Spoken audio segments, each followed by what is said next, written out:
I think we're going to have about 25 people in the room, and we've got about 22 coming online, which is great. So for those who are online, if I can just make sure that you've muted yourself and turned your screen, your camera off, because when we do questions later on, what we'll do is get you to put your camera back on, and then I'll know that you're wanting to do a question, and we'll alternate between the room and online.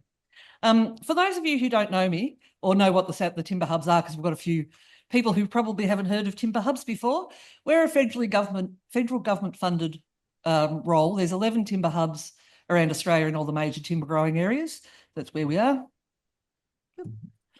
Our key priorities are increasing resource security and domestic supply, expanding production of timber and wood products, looking at how forestry can work with climate change,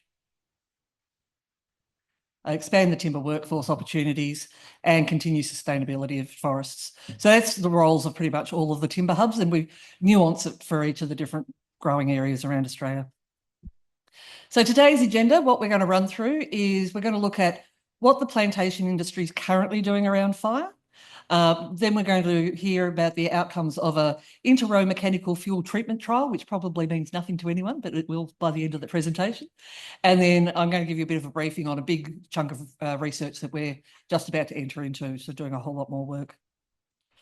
So why are we looking at the whole issue of fires in plantations so strongly? And it's actually a major priority for all the timber hubs right across Australia. And really the key question that we've got to answer is, we were looking at why bother planting new plantations if we're only going to lose them to fires? There's lots of government policy about getting more trees in the ground, which is great, but if they're burning down as fast as we're planting them, we're losing a battle. So we know we need to really secure that resource going forward, and we need to look at really innovative ways of protecting the plantations from fire where we can. So without further ado, I might ask Brad Barr to pop up and just give you a bit of a run through on what the timber industry is currently doing around the fire management, and then we'll go into the other presentations. Thank you.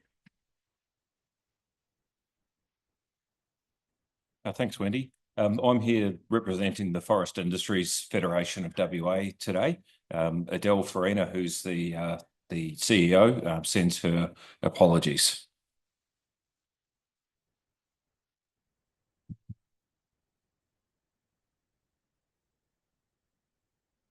Green one. Yeah, pressing the green one.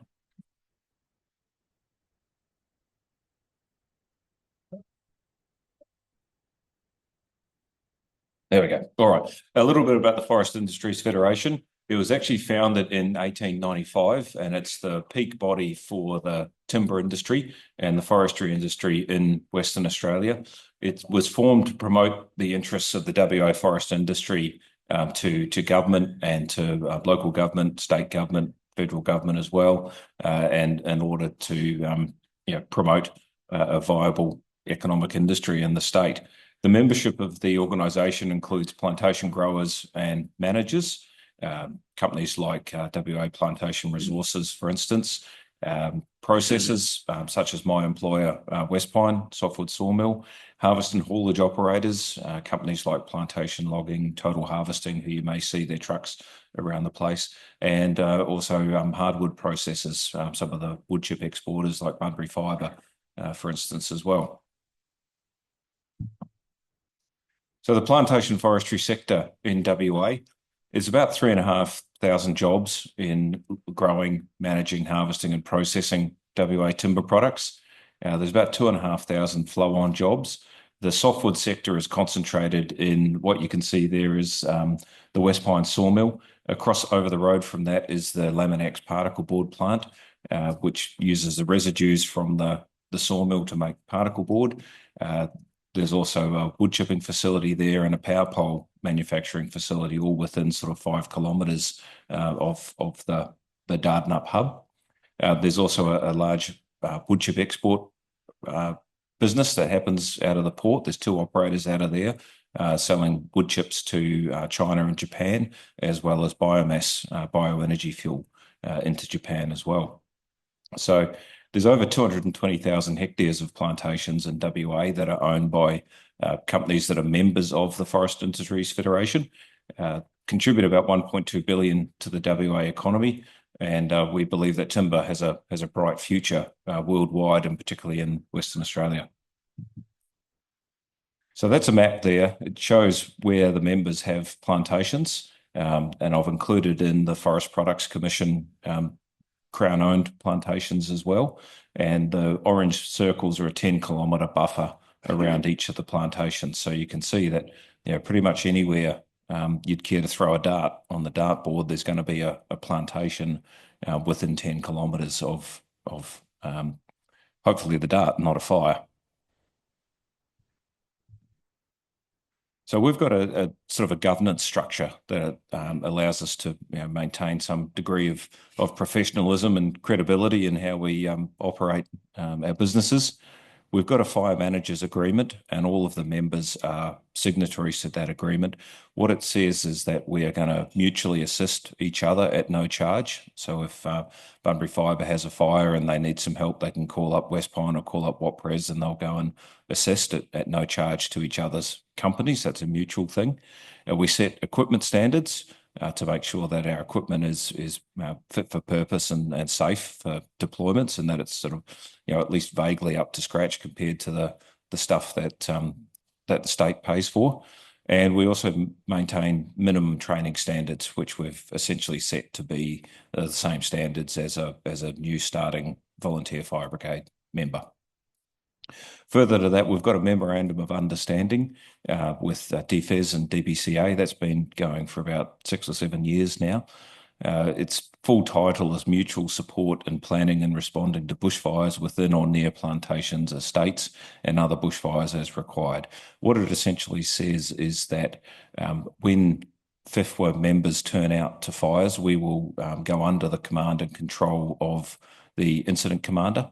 That will integrate into whatever strategies and tactics are being put in place by the IC, that we won't wander off and do our own thing to protect our own assets, even though in some cases that might be the best thing to do. In the long term, the best thing is to work with the existing fire managers and contribute to the overall community effort to suppress the bushfires. Hopefully, a good incident commander will direct us to the sector where we can do the most good, which will be, plantation assets where we've got more experience and perhaps a bit more skin in the game, and we'll try a little bit harder as well, possibly. We also share intelligence with them. We provide mapping updates. The state is able to provide us with access to AVLs, the automatic vehicle locators. So we fit them at our own cost, but we're integrated into the network. They also give us third-party licenses to use the Wayern radios. So all of our large trucks have been equipped with the Wayern radios so that we can interoperate and communicate. And they also generously provide training assistance. So, for instance, DFES Lower Southwest region is hosting 15 or 20 forestry contractors to do the basic bushfire brigade training down in Manjimup next week, actually. So, there'll be another 15 trained people coming out of that. DBCA also regularly, each year, we host a fireline construction course at West Pine. So in terms of fire preparedness, the things that sort of exist in place to help make sure that we're prepared for fires, got the guidelines for fire protection, plantation fire protection. They were last released by what was called FIFWA at the time in 2011. They were updated in 2023, and they're just going through a process of being endorsed by local governments. Mick here was a very large contributor to that. Both DFES, DBCA and volunteers were involved in the review of those documents. Each year we produce a fire atlas which identifies where every FIFWA and FPC plantation is. We make that fire atlas available for download to local governments, and that mapping information that makes up that database is also provided to both DFES and DBCA, and it's incorporated in their respective spatial support system for DBCA and FES maps for DFES.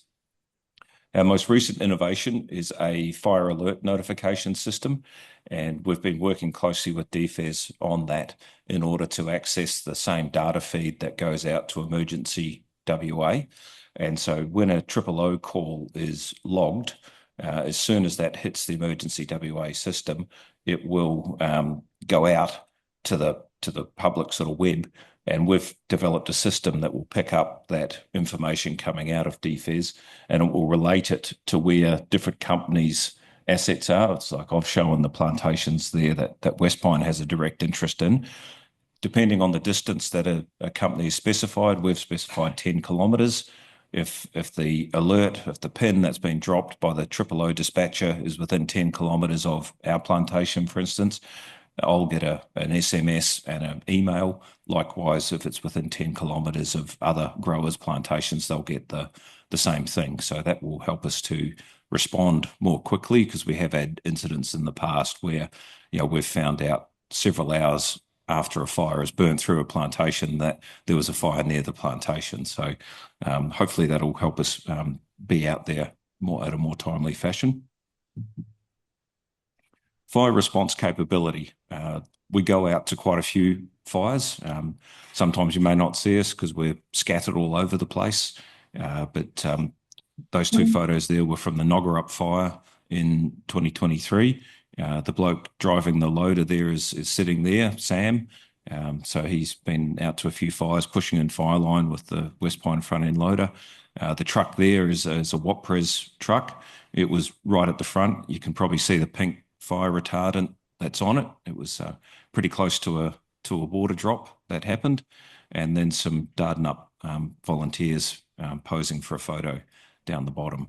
So overall, we've got 16 appliances that are 2.4 and larger, 51 light units across all the members, 2 front end loaders, and we benchmark ourselves against other eastern states forest growers to make sure that roughly for the amount of hectares that we've got under each company, that we've got about the same amount of fire suppression resources, so that we're not lagging behind. Or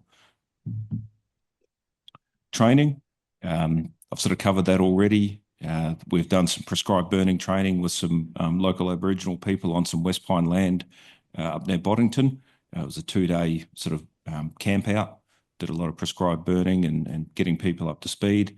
That's the 2023 class on the fire line construction with machines.